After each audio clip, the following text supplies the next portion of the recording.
A gente sabe que a educação de qualidade é fundamental para a gente reduzir as enormes diferenças que a gente vê na cidade de São Paulo, né?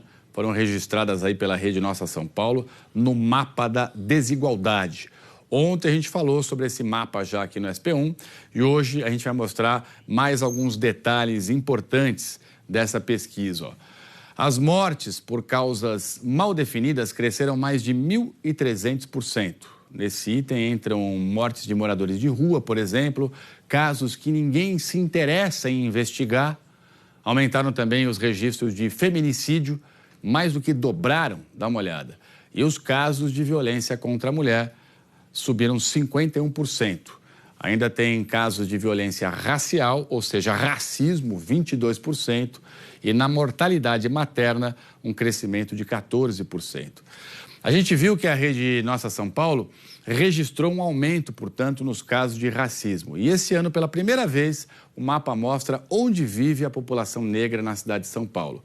E os bairros também com mais registros de casos de preconceito. Meu nome é Suzane, tenho 33 anos, eu nasci em Osasco, São Paulo. Estudei minha vida inteira em escola pública, fui bolsista pelo ProUni, com cotas raciais, e hoje eu sou médica. Por muito tempo, ser médica nem passava pela cabeça da doutora Suzane.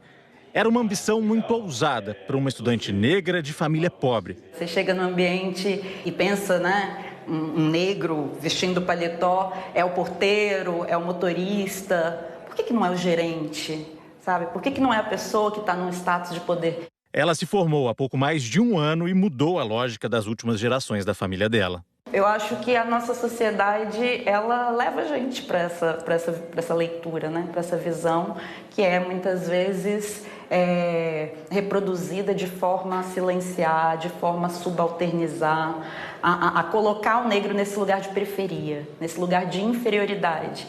O mapa da distribuição das pessoas que se declaram pretas ou pardas mostra a desigualdade na ocupação da cidade.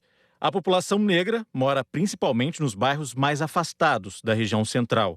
As interações entre pessoas que são profundamente economicamente desiguais, numa cidade que perpetua essa desigualdade, que a desigualdade está muito clara, ela potencializa episódios de discriminação. Em 2018, foram registrados 1.536 casos de violência racial na cidade de São Paulo.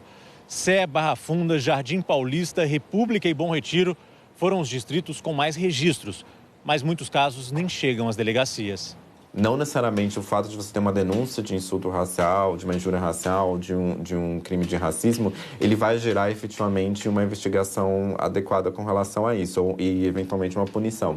O judiciário tem sido muito relutante em qualificar casos, inclusive casos muito claros de insulto racial, como injúria racial ou crimes de racismo. A Moca está entre os 10 bairros da capital com mais registros de violência racial. Dias atrás, um ladrão armado entrou numa igreja da região e roubou quem estava lá. Nas redes sociais do bairro, começaram a compartilhar uma foto acusando o Tiago de ser o ladrão. Mas o padre, vítima do roubo, afirmou que não era ele. No dia e na hora do roubo, o Tiago nem passou perto da igreja. Eu fiquei muito assim chateado, né? Injustiçado também, né? Porque é uma coisa que eu não fiz, né? Por que você acha que eles foram pegar a tua foto e disseram que era você que tinha ido lá na igreja? Olha,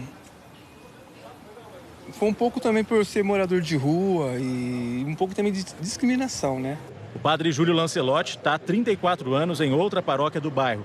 Ele ajuda moradores de rua e, por causa disso, sofre as mesmas ameaças que eles, na maioria pretos e pardos, enfrentam. Há muita rejeição pela pobreza, pela condição social dessas pessoas e, independente disso, a questão da negritude é criminalizada. Essa é uma região que não tolera o que é diferente. A gente percebe de que a notificação é bem baixa, mesmo porque o morador de rua, a pessoa mais pobre, o imigrante, não tem como fazer BO. Se ele vai na delegacia fazer um BO, ele ainda é ameaçado. O Pedro mora na Lapa. Eu estava andando no meu prédio e uma outra criança virou para o pai e perguntou: pai, ele mora na rua ou ele mora aqui no prédio? Então, assim, foi uma experiência que essa criança provavelmente percebeu que pessoas que moram na rua se parecem comigo. É jornalista e criou um portal na internet para lutar contra o racismo. A desigualdade no Brasil ela é marcada pelo marcador racial. Então, só uma conversa, só um processo de educação não é possível e não é capaz de resolver essa situação.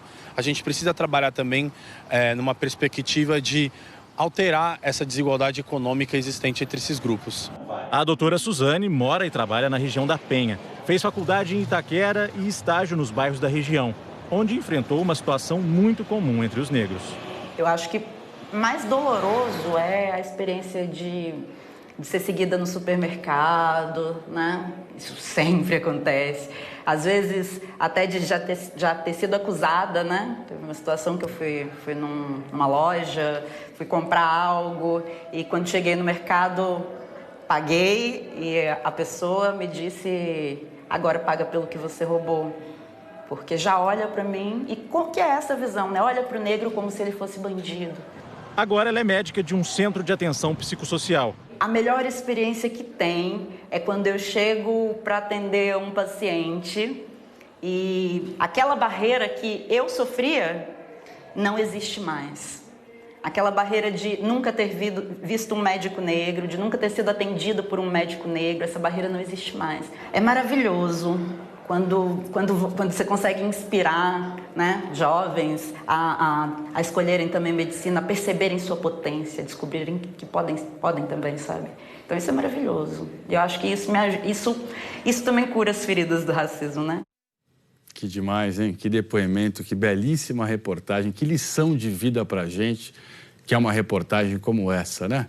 Você vê como a gente tem que lutar. E é uma luta que começa dentro de casa, com educação, com tolerância, com diálogo, com conversa, né? A escola, enfim, o ambiente de trabalho, tudo isso é fundamental para a gente enfrentar essa questão perversa aí do racismo. Mapa da desigualdade também é fundamental, né, gente? Porque ele ajuda o poder público a encontrar caminhos, jogar luz, direcionar investimento público para conseguir enfrentar aí todos esses problemas também. Essa desigualdade é péssima para todo mundo.